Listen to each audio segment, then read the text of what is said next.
ang pangatlong Republika ng Pilipinas. Nagsimula ito sa taong 1946 pagkatapos ng ikalawang digmaang pandaigdig. Sira na ang Maynila at ang ibang parte ng Pilipinas. Sino kaya ang mag-aayos nito? Kamusta? Ako si Manuel Rojas. Ako ang Pangulo ng Pilipinas ngayon. Aayusin ko ang ekonomiya. Paano? Pipirmahan ko ang Belt Trade Act. Dahil sa Belt Trade Act, may karapatan na ang mga Amerikano na pagsamantalahan ang mga likas na yaman ng Pilipinas.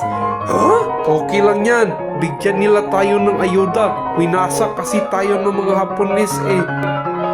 Kahit ayoko sa mga Hapones, ayoko din sa mga hukbalahap, mga komunistang rebelde. Hump! Taong 1948, namatay siya sa atake sa puso. Hindi pa tapos ang termino niya, kaya si Quirino ang sunod na Pangulo. Madali lang ito, matatalo din sila gamit ng aswang. Dahil sa tulong ng CIA, katulad ni Edward Lansdale, maniniwala sila na may aswang. Panoorin ninyo. Bakit ganyan ang posisyon nila? Parang may sumipsip sa dugo niya. Ay nila pala. Kasi may aswang. Wow, sumuko na sila kasi akala nila may aswang. Pero ang taon ay 1954. Tapos ng termino ni Pangulong Quirino noong nakaraang taon. Ibig sabihin ay ako ng Pangulo, Pangulong Ramon Magsaysay. Tigilan mo nga yan, hindi na kami maniwala sa aswang. Wow, naging matalino sila. Mabuti sumuko si Luis Tarok, pinuno ng hukbalahap sa Mayo 17, 1954. Tingnan natin kung anong klaseng Pangulo si Pangulong Magsaysay. Ako ang idolo ng masa, marunong akong maawa sa mga mahirap. Sa wakas, perpekto, magalak na ang Pilipinas habang buhay paraiso na ito.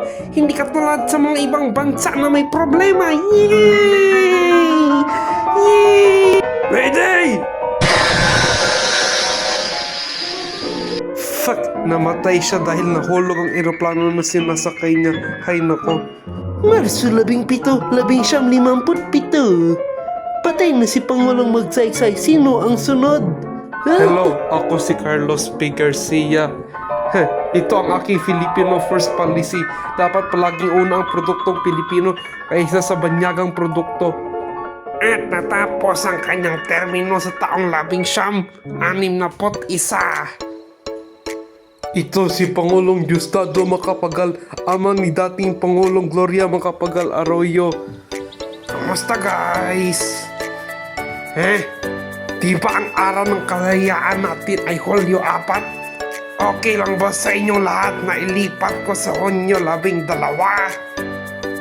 Sure, bakit naman hindi? At ang araw ng kalayaan ng Pilipinas ay Hunyo 12 kasi yan ang petsa na iwinigay ni dating Pangulong Aguinaldo ang watawat natin sa Kawit, Cavite. Guys, ang taong ngayon ay 1964. Magboto na kayo na maayos kasi tapos ang termino ko.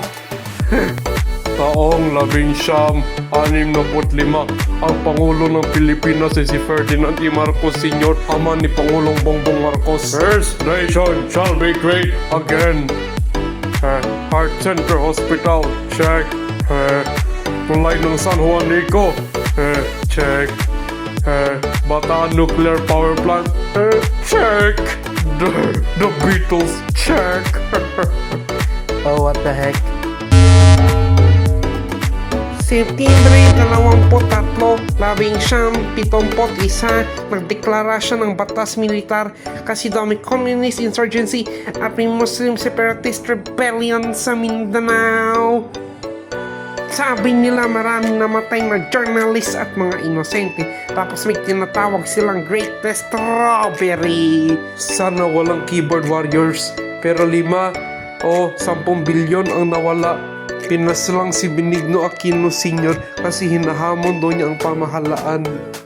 Sa snap elections, nanalo si Pangulong Marcos ulit. Ngunit hindi nagtagal, may people power revolution sa Pebrero 22 hanggang 25, 86 at umalis si Marcos sa Honolulu kasama ang pamilya niya. At si Corazon Aquino ang sunod at unang babaeng Pangulo ng Pilipinas at hindi na niya pinansin si nuclear power plant.